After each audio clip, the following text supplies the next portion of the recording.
atau tumbuhan berbiji terbuka, Lycopodioxida, paku-pakuan, lumut, serta sejumlah alga hijau. Bagian pada tumbuhan terdiri dari akar, batang, dan daun. Akar merupakan bagian tumbuhan yang arah tumbuhnya ke dalam tanah dan umumnya berada di dalam tanah. Jenis akar itu yang umum diketahui ada dua, yaitu akar tunggang dan akar serabut, yang dimana fungsi dari keduanya itu untuk menyerap air dan garam-garam mineral atau zat-zat hara dari dalam tanah, serta untuk menunjang dan memperkokoh berdirinya tumbuhan di tempat hidupnya. Pada struktur akar terdiri dari bagian-bagian seperti epidermis atau bagian terluar dari akar yang berfungsi untuk menyerap air dan mineral dari tanah untuk diteruskan ke korteks. Kemudian ada korteks yang berfungsi untuk tempat penyimpan cadangan makanan pada akar.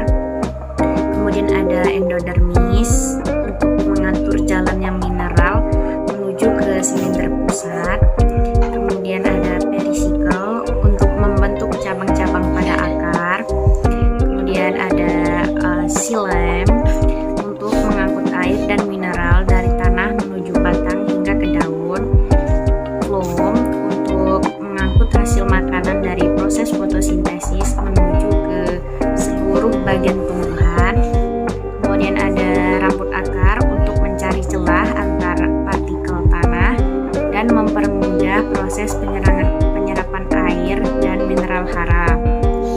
Kemudian yang terakhir ada inti yang berfungsi untuk mengangkut air dari akar ke daun serta menyebar fotosintesis dari daun ke bagian lainnya.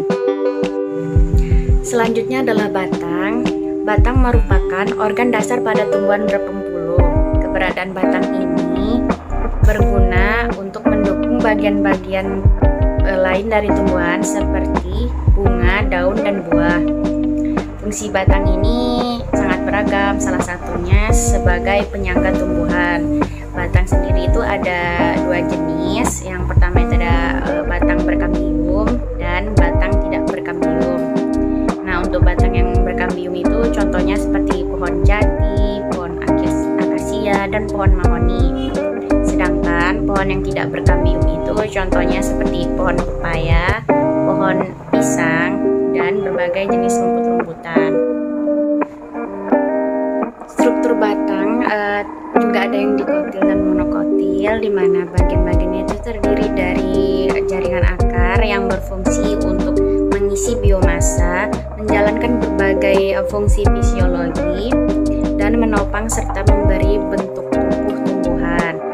Untuk xilem, mengangkut air serta zat-zat yang terlarut di dalamnya. Kemudian ada floem yang berfungsi untuk mengangkut zat makanan hasil fotosintesis. Kemudian ada epidermis, lapisan terluar ya, untuk melindungi batang dari kekeringan. Dan korteks sebagai transportasi hara dari epidermis ke dalam teras akar. Selanjutnya ada daun. Daun itu merupakan organ tumbuhan yang tumbuh dari ranting, biasanya berwarna hijau dan terutama berfungsi sebagai penangkap energi dari cahaya matahari untuk dilakukannya proses fotosintesis. Nah, pertulangan daun itu terdiri dari daun menirip, daun menjari, daun melengkung, dan daun sejajar.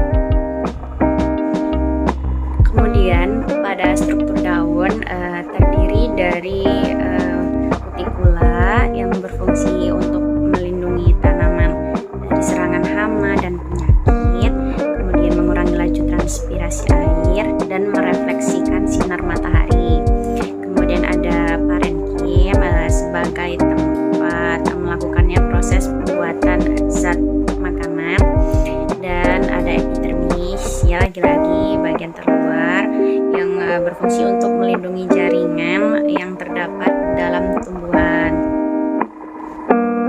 Nah, di dalam daun terdapat yang namanya stomata. Stoma itu berasal dari bahasa Yunani yang berarti mulut, adalah pori yang ditemukan di epidermis daun, batang, dan semua bagian tanaman lainnya yang ditemukan di atas tanah.